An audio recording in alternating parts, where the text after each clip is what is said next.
अध्याय 55 एक मूर्ख कुत्ते की तरह डरा हुआ। भीतरी हॉल में ये शिन ने सुहाग मार्शल आर्ट्स एसोसिएशन के लोगों की प्रशंसा सुनी और थोड़ा शर्मिंदा महसूस किया। आखिरकार आज जो कुछ भी हुआ वह झेंग जियानघाओ और अन्य लोगों द्वारा किया गया था। उन्होंने कोई खास योगदान नहीं दिया। इस समय के लिए धन्यवाद। ये शिन उनकी ओर बढ़े और उन्हें धन्यवाद दिया। झेंग जियानघाओ अवाक था।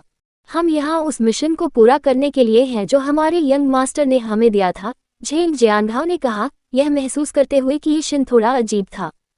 फिर ये शिन ने आह भरी और सभी को दूर ले गया। इस समय ये जुबान और ये चांद देर से पहुंचे। ये चांद ने ये जुबान की ओर देखा। छोटे भाई, पहले नीचे जाओ, मैं कार पार्क करूंगा। ठीक है। ये जुबान धीरे धीरे आगे बढ़ी और बगल के दरवाजे से अंदर चली गई। फिर उसने जमीन पर बैठे गुंडों को देखा और अपनी जीप चटका ली। ऐसा लग रहा था कि झेंग जियानघाओ और अन्य लोग पहले ही आ चुके थे। ऐसी युद्ध शक्ति सचमुच असाधारण थी। ये जुबान ने जमीन पर मौजूद लोगों की ओर देखा। उन सभी को एक ही चाल में वश में कर लिया गया, जिससे पता चला कि वे कितने मजबूत थे। फिर ये हुआ ने एक गुंडे के पास जमीन पर 2 पत्थर की गेंदों को देखा।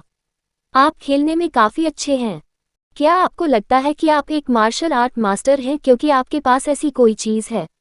ये जुबान ने उसे उठाया और अंदर जाने से पहले उसके साथ खेला। इस समय भीतरी हॉल में मास्टर माँ अभी भी डरी हुई जमीन पर लेटी हुई थी। इस बीच ये शिन सुहाग मार्शल आर्ट्स एसोसिएशन के लोगों के साथ पहले ही निकल चुका था। हालांकि बाकी लोग अभी भी चर्चा कर रहे थे, क्या ये लोग बहुत उग्र नहीं हैं? मैं एक नज़र में बता सकता हूं कि वे सेना से हैं। हालांकि ऐसी क्षमता के साथ वे सेना के विशेषज्ञों में भी विशेषज्ञ हैं। यह अच्छा है। ये झूठा अंततः बेनकाब हो गया है। एक के बाद एक आवाजें आती रहीं। तभी आवाजों के बीच धीरे धीरे एक आवाज सुनाई दी। लगता है मुझे देर हो गई है। आपका काम पूरा हो गया। इन शब्दों ने झेंग जियानघाओ को अचानक पलटने पर मजबूर कर दिया।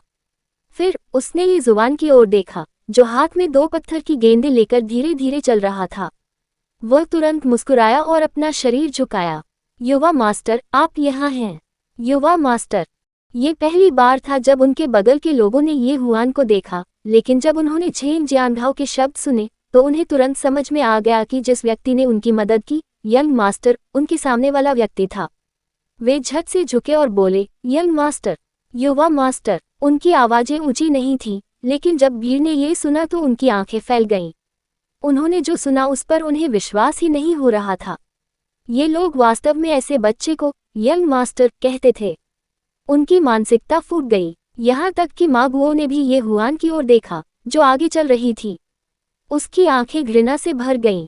तो यह वह छोटा सा व्यक्ति था जिसने इसकी व्यवस्था की थी। आप कौन हैं? तुम्हारी हिम्मत कैसे हुई आकर मेरी जगह बर्बाद करने की? क्या मैंने तुम्हें कभी उकसाया है? छोटे बच्चे, तुम्हें नैतिकता की परवाह नहीं है। यदि आप में क्षमता है तो दूसरों को मदद न करने दें। चलो आमने सामने लड़ें। इस समय मागुओ पहले से ही अपने गुस्से पर काबू पाने में असमर्थ थे। हालांकि जैसे ही उन्होंने ये कहा, उनके आसपास के लोगों की नज़र उन पर पड़ गई। अच्छे भगवान, ये बूढ़ा झूठा वास्तव में सक्षम था। उन्होंने वास्तव में इतने छोटे बच्चे से ऐसी बातें कही। अरे क्या तुम बेशर्म हो? अरे इस बूढ़े झूठे आदमी, अगर तुम में क्षमता है तो मुझसे लड़ो। तुम वह कैसे कह सकते हो? क्या तुम्हें कोई शर्म नहीं आती? जैसे ही झेंग जियानघाओ बोलने ही वाला था, ये जुबान ठंडे स्वर में हंसी और मागुओ की ओर देखा।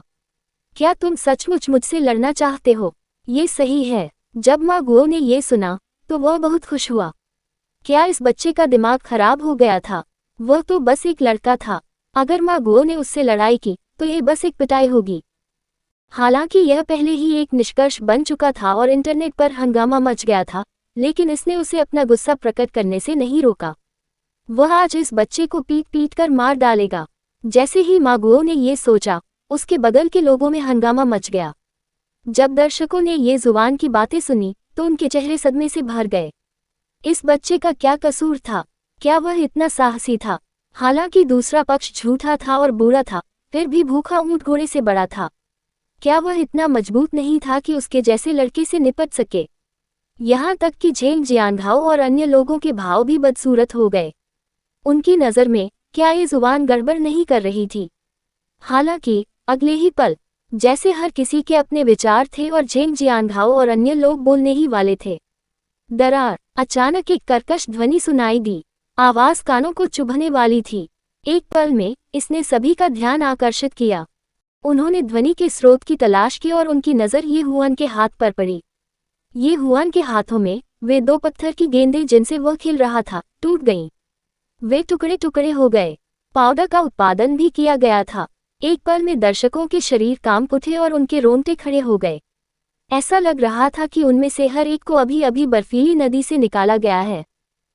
उनके शरीर कांपते रहे और यहाँ तक कि उनकी आंखें भी अनियमित हो गईं। ये कैसी अद्भुत शक्ति थी। फिर ये हुआन ने टुकड़ों को जमीन पर फेंक दिया, ताली बजाए और मागुओ की ओर चल दिया। इस समय मागुओ ने भी अभी अभी ये दृश्य देखा था। वह बस अपनी बुद्धि से डरा हुआ था।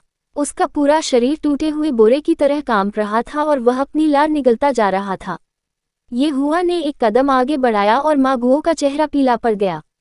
एक कदम, दो कदम, तीन कदम बाद ये हुआन मागुओ के सामने खड़ा था। इस समय मागुओ, जो जमीन पर लेटी हुई थी, ने ऊपर देखा। जब उसने ये हुआन का चेहरा देखा तो उसका चेहरा बेहद पीला पड़ गया था और ठंडा पसीना टपक रहा था। उसका शरीर लगातार कांपने लगा। अगले ही पल वह सदमे से बेहोश हो गया। 3 चरण, केवल 3 कदमों ने एक ग्रैंड मास्टर को बेहोश कर दिया। न केवल उसके बगल के लोग हैरान थे, बल्कि झेंग जियानघाओ और अन्य लोग भी बेहद हैरान थे। उस क्षण वे सभी स्तब्ध रह गए। ये हुआ ने मागुओ की ओर देखा और उपहास किया। फिर उसने झेंग जियानघाओ और अन्य लोगों की ओर देखा जो भी गुस्से में थे। चल दर। हमारे चैनल की कहानी देखने के लिए धन्यवाद। अगले वीडियो में मिलते रहने के लिए बने रहें। कभी कभी गायब सामग्री की कहानी, कृपया समय पर त्रुटियों की रिपोर्ट करें। अलविदा।